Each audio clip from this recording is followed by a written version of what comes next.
Hey everyone, just a quick ask before we get into the newscast. If you really like Wake Up, I would love it if you gave us 5 stars on Spotify or Apple Podcasts and drop a quick comment there to let people know about this newscast. It would really help people discover us. All right, on with the news.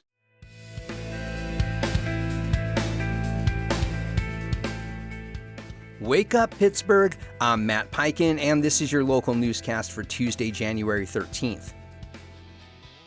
Pittsburgh is experiencing a rare winter surge in local business thanks to the Steelers' home playoff game last night against the Texans. Merchants like Jim Cohen, owners of Yinzers in the Burgh, report thousands in additional revenue, typically unheard of in January. Visit Pittsburgh estimates millions of dollars have flowed into the city, with hotel bookings near capacity and local bars projecting sales increases of up to 4,000%. The primetime game is also expected to have generated $3 million in tax revenue and boost national visibility. You can read more about this in the Post-Gazette.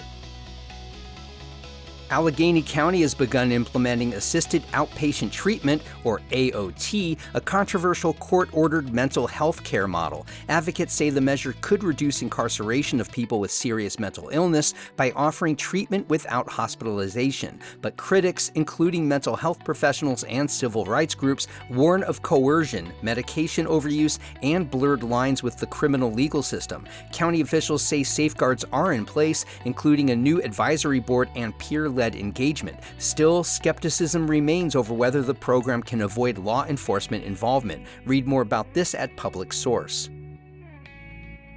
A Pittsburgh woman is sounding the alarm after her dog was nearly electrocuted during a walk in the Strip District. Montana Mitchell says her dog, Denim, went into convulsions after stepping near a city-owned light pole at 11th and Smallman Street, which appeared to be missing a protective base. Mitchell says she was also shocked while rescuing him. City officials have launched an investigation and ordered a full inspection of Pittsburgh's streetlight system, something consultants recommended 2 years ago after a similar fatal incident, but was never implemented. Read more about this at KDKA.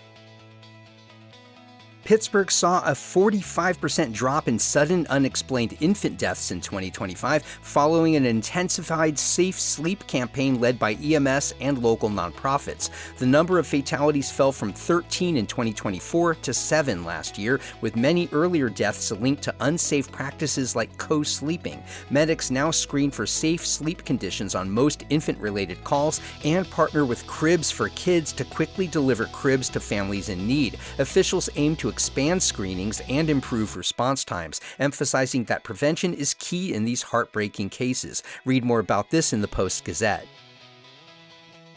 And Pittsburgh City Councilor Barb Warwick plans to introduce legislation today to establish a fleet vehicle trust fund, setting aside $20 million each year to replace the city's aging vehicle fleet. The fund would ensure long-term investment in critical infrastructure like snowplows, ambulances, and garbage trucks, equipment officials say is in dire need of upgrades. Warwick says the measure builds on the city's 2025 budget, which included a tax hike to reach this year's $20 million target. The proposal is modeled after Pittsburgh's Housing Opportunity Fund and could eventually include contributions from nonprofits. Read more about this at WESA. If you haven't already, sign up for our free daily newsletter. It's basically this newscast in written form. Go to wakeuppit, that's pit with one T, .transistor.fm. You can also find us on Facebook and Instagram at Wake Up Pitt. And please share this podcast with your friends who care about this city. I'm Matt Peiken. Thanks for starting your weekdays with Wake Up Pittsburgh.